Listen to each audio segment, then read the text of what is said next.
Thanks, John, for the introduction. It's nice to see you again. I'm reminded when John's saying he was about to throw himself off the stage about 10 years ago.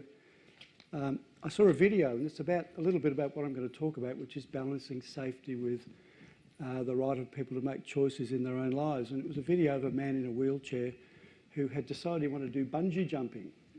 And I've got to say, I sort of just closed my eyes when I saw him go bungee jumping in his wheelchair. But the point was that he had that choice in his life, and he made that choice for himself. So when we talk about quality and safeguards, I don't think we should ever lose sight of the fact that people with a disability should be able to make the choices in their lives as much as they can, and we should get out of their space to enable them to do that.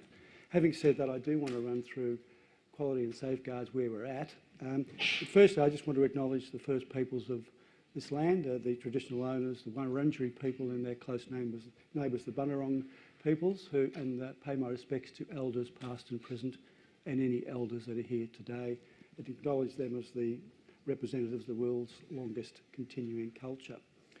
I also want to acknowledge Laurie Harkin, the Disability Services Commissioner, the inaugural Commissioner, and the best one we've ever had, so nice to be here, Laurie.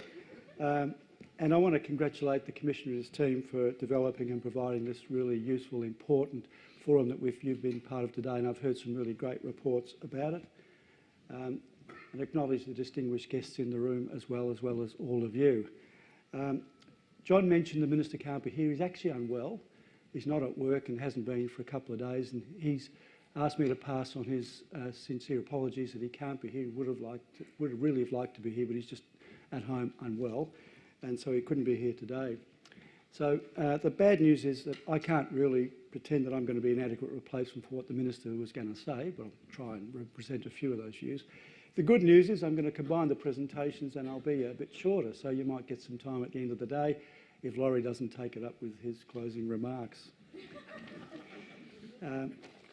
So just because I'm doing a bit broader speech, I did want to cover off a reminder about what the National Quality and Safeguarding Framework says, a bit of it, and that was agreed last December by all governments through the Council of Australian Governments. I want to just cover off where we're at in implementing the National Commission, which is quite topical, and then just finish off by talking about the importance of transition, how we're going to sort of make sure we continue with what we've got in Victoria, but also develop it.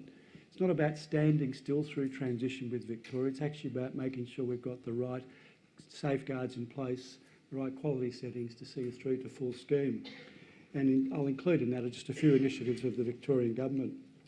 So basically what I would just start with is just a quick reminder about the components of the framework. And I just won't spend a lot of time on these, but I want to remind us that the framework's not just about corrective things. There is an important development component of the framework. It's one of three components, and this one is about building. It's a developmental component for participants and their families. It's about building capability. I think that's really important because you actually need to, one of the best safeguards you can have is about people having the right information, readdressing the power imbalance between providers and the system and people with a disability and their families, making sure they've got the adequate information, the right advocacy and peer-to-peer support through self-advocacy, and hopefully through the potential that the local area coordination teams will have. There's a note down the bottom, which I put on the next couple of slides as well, which I've just mentioned, is that the framework starts from that presumption that all people with a disability have capacity to make decisions and exercise choice and controls for themselves. And we should respect that as well as putting some safety things in. There's always a tension between legislation and regulation about quality and safeguards and giving people the freedom to make the choices when they can make those choices.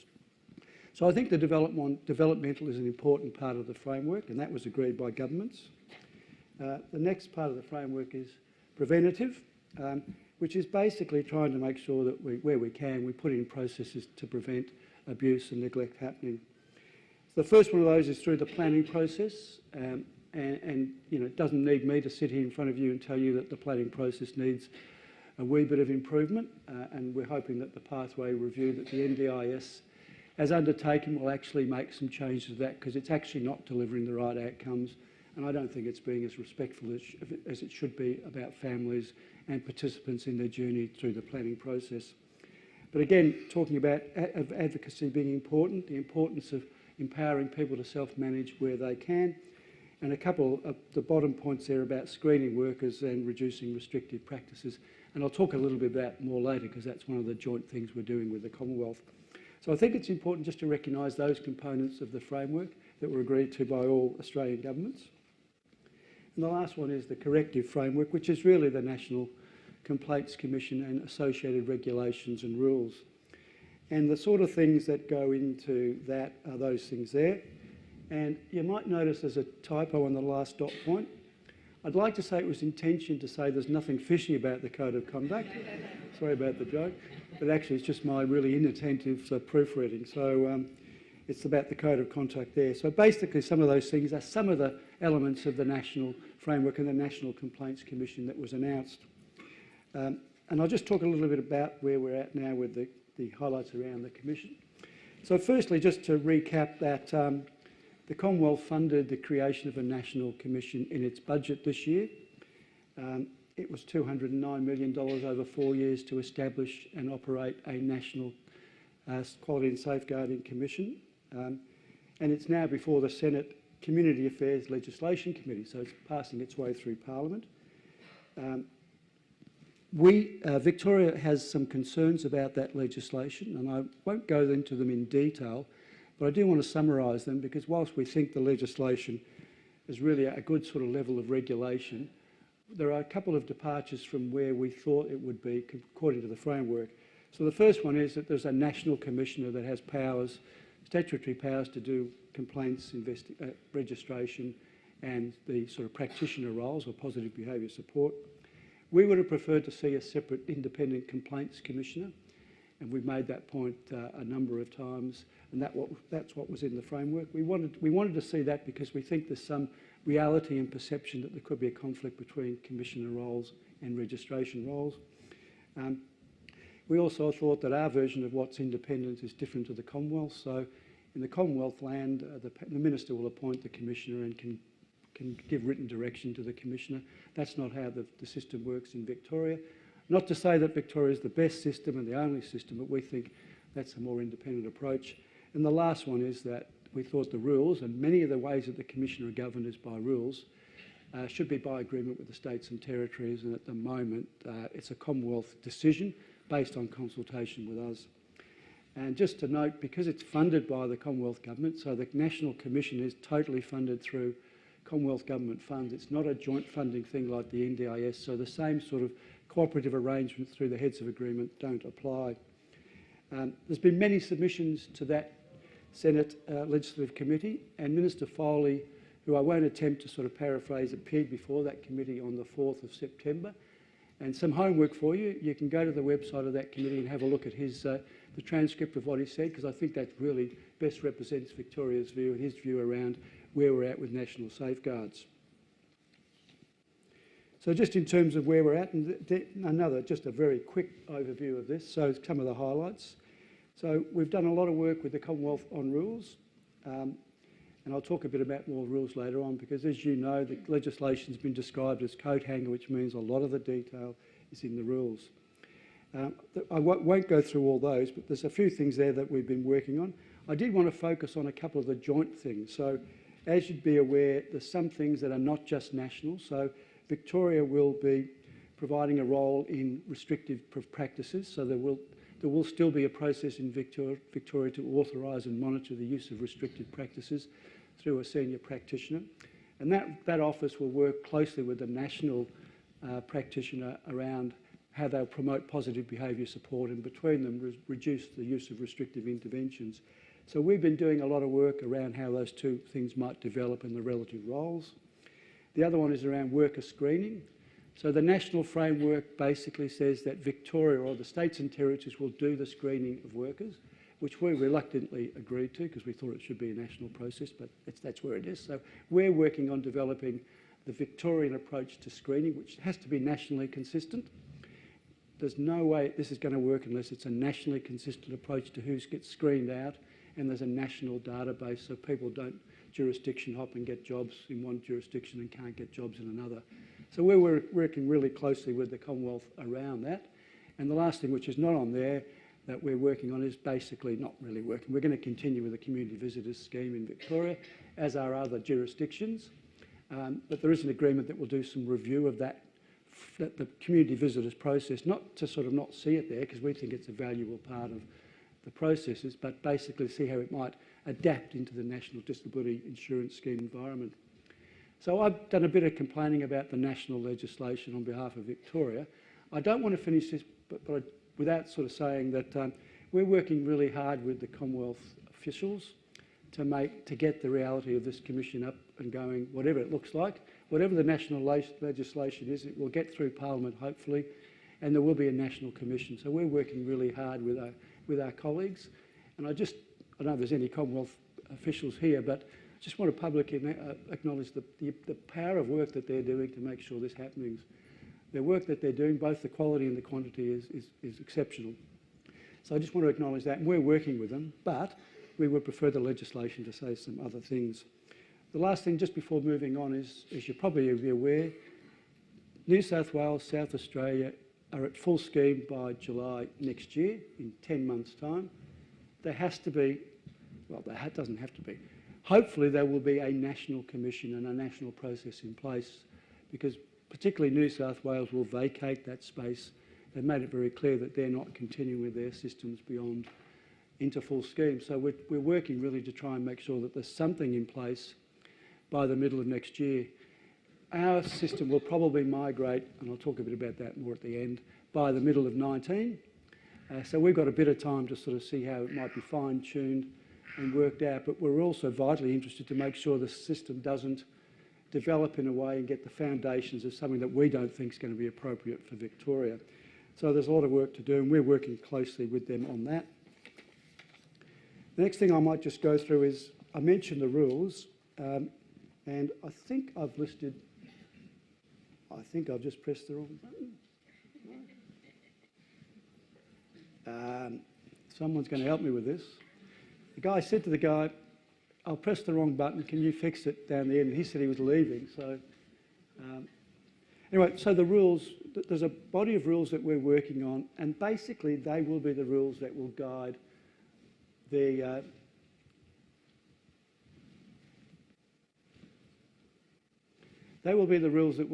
operation of the Commission. There's not a lot of detail. There is detail, but not a lot of detail in the legislation. So the rules are the subordinate legislation. The process with rules is they're actually developed by the Commonwealth. At the moment, they're consulting with us, and we've got good consultation. But at the end of the day, the Commonwealth will make decisions about what are rules to approve, and they will be approved by the Commonwealth Minister, Minister Porter. They then sit in Parliament, and they can be disallowed in Parliament, but that's fairly unusual and doesn't happen very often. But they're sort of called subordinate legislation, and they will be things, all those things will actually guide the Commission. And they can be changed at different times by the Commonwealth Minister, again by the same process. So we think we've got a vital interest in what those rules say. That's why we'd like to be able to agree to them rather than just be consulted. If we don't get to the stage of agreeing, then the Commonwealth will come up with something, but we are being fully consulted, and we're having a good input into those rules, and we're trying to discuss that as much as we can externally, but they're sort of fairly hurried, and they're mostly an internal government process. All of those rules basically have to be sorted out in the next little while. I don't have the timetable on all of them because I can't remember it. Some are pretty well advanced, some have got a way to go, but they're all going to have to be in place if we're going to get up a national process by July next year. I keep on saying that's only 10 months away. You take out Christmas, it's not that long, although I think the Commonwealth might be working over Christmas on those things. So I'm just going to finish basically with the slides there, but I do want to finish off with a couple of things around transition, and these are particularly some of the things that the Minister would have said today. Firstly, I think there's two important things with transition.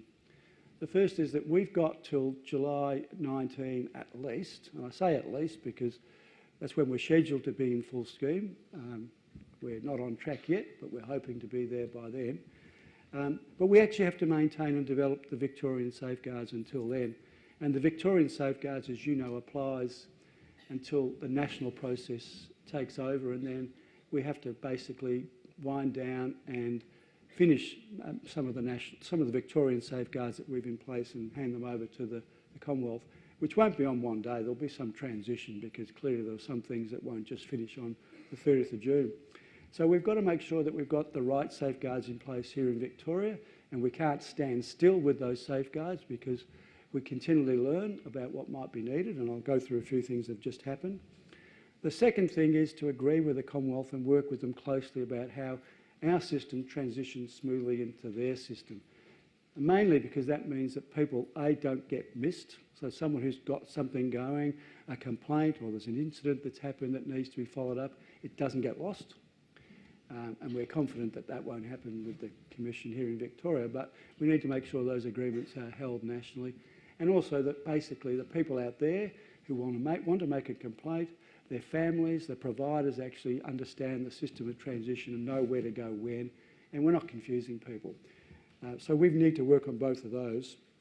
So firstly, I might just mention a few things that have happened recently, and I won't go over the Victorian safeguards in history because you will know those, but there's a few things that the government has done lately. So last month, the government amended the Victorian Disability Act, and it included the principle of zero tolerance, as you might know, and it also strengthened the Commissioner's oversight powers, and this was broadly in response to a range of other things, including the parliamentary inquiry. There was some money in the budget to support that process, but basically the Act gave the Commissioner power to conduct a yearly review of deaths in disability services, conduct own motion investigations, develop training resources to support professionals to develop in the sector, and also gave the Commissioner power to sort of appoint an authorised officer to visit a premise to have a look at it, and it didn't have to be scheduled, and specify actions, what actions have to be taken. And if a provider unreasonably responds to those actions or doesn't respond in a reasonable way, the Commissioner can name them in their annual report. I mentioned the comprehensive review of all deaths. That will occur, and the Commissioner will, I think, make those public in his annual report. There's a broad disability abuse and prevention strategy that the government's introduced, which is giving tools to workers to make sure they've got the ability to create safer workplaces for people, around better identifying abuse, preventing abuse and promoting and enhancing safeguards, and building capability of people with a disability. And I mentioned that earlier. And there's also, at the same time, Victoria's developed a code of conduct for workers, which will sort of try and work out how it works into the national scheme. And the government's also announced it would like to introduce, or intends to introduce, an independent legislated registration and accreditation scheme for Victoria's workforce, basically to make sure that we've got the right workers, the right skills where we need them, and that quality, it's an important contributor to policy. All of those things again, and policy and safety.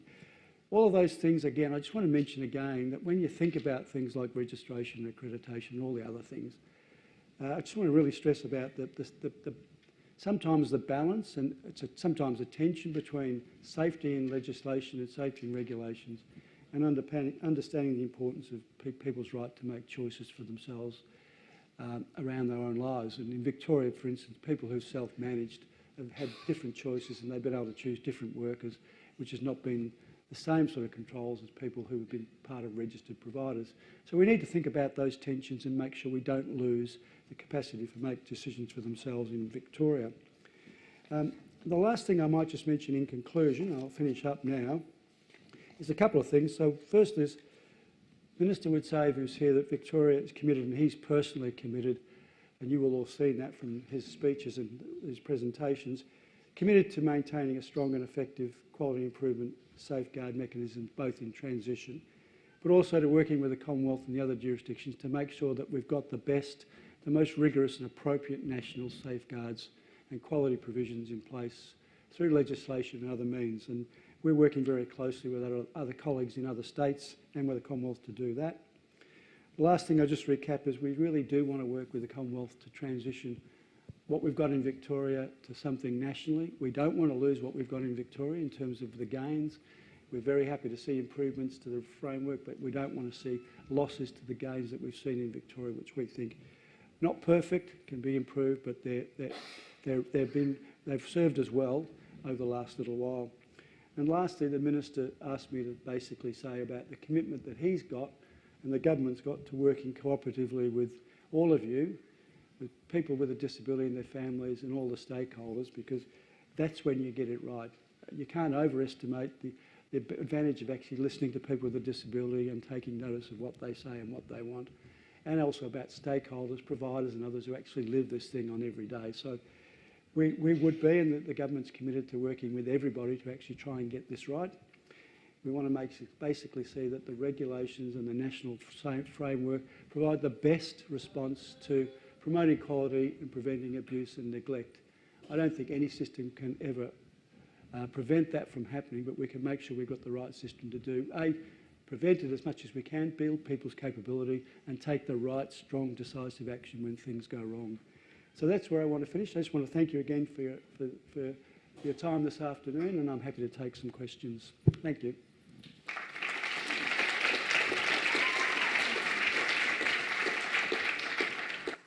Is this working? Yes, good. Thanks everybody for your questions on Slido. We've got a good response from Arthur's presentation, so we'll start with the first one. Does Victoria think that worker screening in other states will be as strong as what we're aiming for here? Well, I hope so. Well, basically the worker screening process, we've got an agreement that we want a nationally consistent worker screening process. So we're not developing our own process in isolation in Victoria. We're developing a national approach, nationally consistent approach to worker screening. As I mentioned before, we all recognise, when I say we, all the states and territories in the Commonwealth recognise that the only way it's going to work is if you've got the same approach to it in every state and territory, i.e. you apply to the same group of workers and you apply the same tests. So a person doesn't get through the system in New South Wales, but does get through in Victoria or vice versa. So we know that's really, really important that it's consistent, and there's an agreement around trying to do that.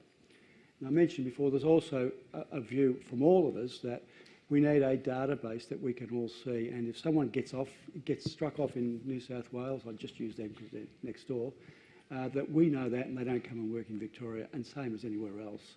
And that would involve mutual recognition that their process would be the same result as our process. So we've all got to make sure, we've all got a stake in making sure that happens. So we're committed to doing that. States and territories, it's a bit like herding cats. So we'll wait and see the final result. But so far, we're all committed to that same outcome. Next question. Service providers in Victoria are required to be accredited to the DHHS standards by independent reviewers. Will we have similar standards once we have NDIS? So the national framework envisages that the national disability standards would be applied to this system, as well as the code of conduct that was consulted on, I think, and finished consultations in June or July. So the proposal is that there will be a tiered system. So some providers who are providing certain activities, and for instance, SIL, supported independent living or something like that, and those sort of activities, those providers must meet the standards and must be able to show they can meet the standards, and they will be subject to independent verification, similar to Victoria, where there'll be independent auditors appointed, and they'll be subject to a regular audit of their meeting the standards, as well as the sort of code of conduct. So some of the process about which providers is exactly going to be in that process, because you obviously all providers, you don't need the one approach for every provider. So someone who's actually providing transport, for instance, might be a different standard than someone providing SIL. So there will be a graduation, but basically the short answer is very similar to what we've got in Victoria, but it'll be the national standards, which I think were built out of some of the Victorian and other standards too. Next question. What's the local presence going to be? Oh, I did have in my notes, and I meant to mention this. So the National Commission's budget was $209 million over 4 years. The recent announcement about the head office, which is in Western Sydney, somewhere in Western Sydney, that's where the office of the National Commission will be. The announcement basically said that that office would have 150 staff and about 150 elsewhere in Australia. So we've been asking for quite a while, and Minister Foley's requested it in writing a number of times for an assurance that there'll be a presence in Victoria. We haven't quite got that yet, but the press release from Minister Porter and Minister Prentice talked about their staff being elsewhere in Australia. So we're pretty sure now we'll have a presence in Victoria. Whether it'll be adequate and what they'll do is yet to be seen. We've been really strong by saying, particularly the roles of the Commissioner, the Complaints Commissioner, you need to be local and you need to be accessible and you need to be personal. So we would really be advocating, and the Minister will advocate to make sure that that's an adequate presence in Victoria. So I'm pretty sure now that there will be offices in different places, but we need to just nail that down in the next few months. What supports are being proposed within this framework to assist people who choose to self-manage their arrangement? So a bit of a, not a thorny issue, but it's been an issue that's been had a lot of discussion. So the person in the national framework who chooses to self-manage, they don't have to pick a provider from a registered provider. They can pick another provider. And so the NDIA will work with people about self-management, and they'll make some judgments about who can self-manage.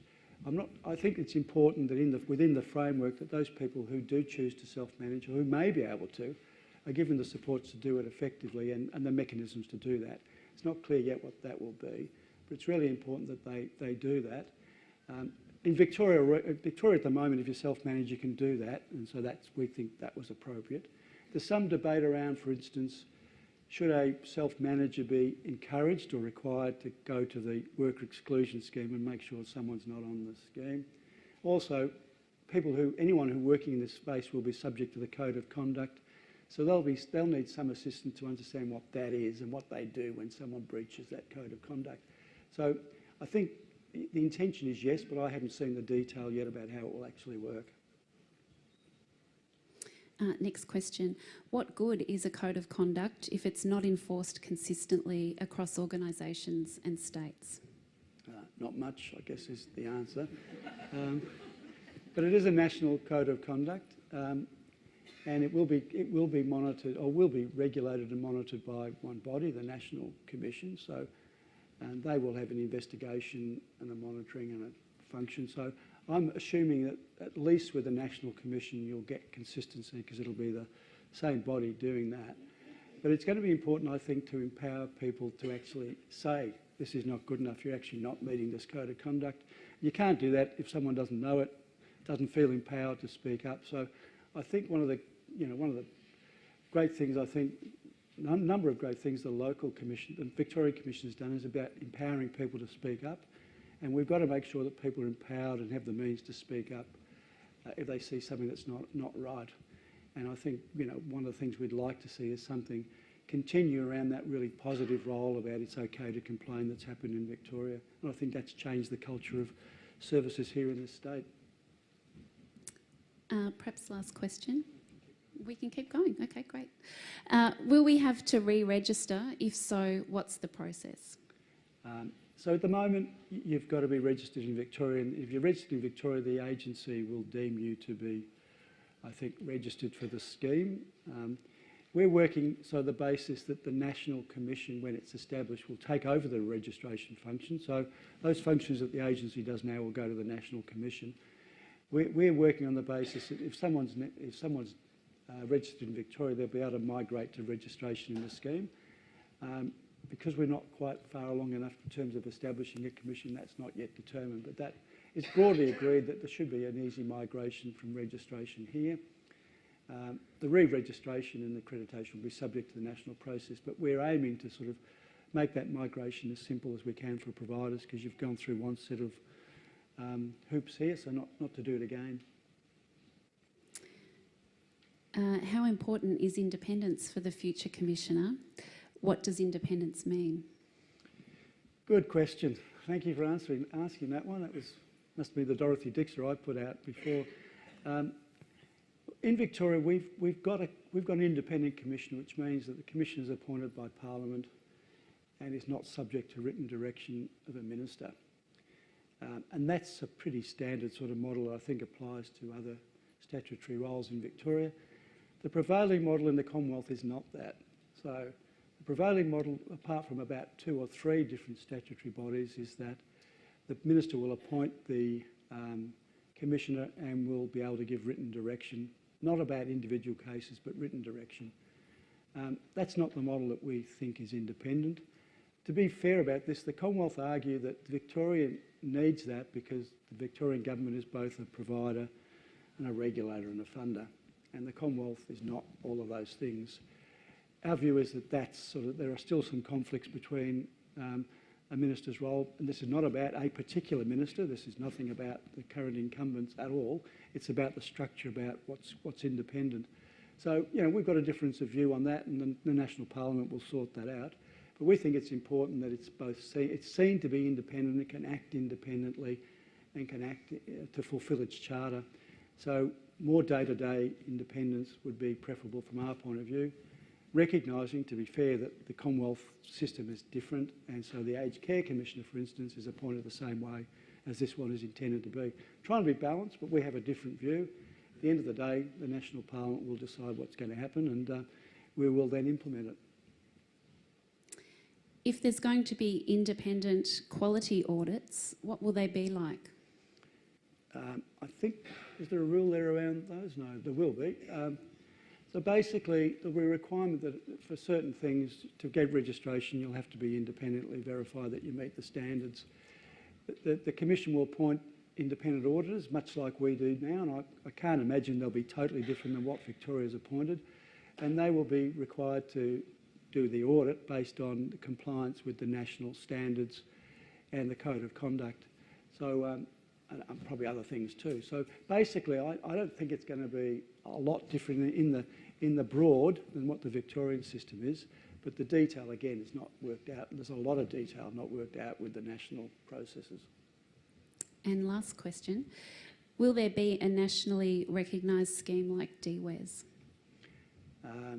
Disability Worker Exclusion Scheme. So that's the Worker Exclusion Scheme. So there will be, it won't be a national process. It will be a state by state or territory state by state exclusion process. Hopefully, as I mentioned before, it'll be the same in every state.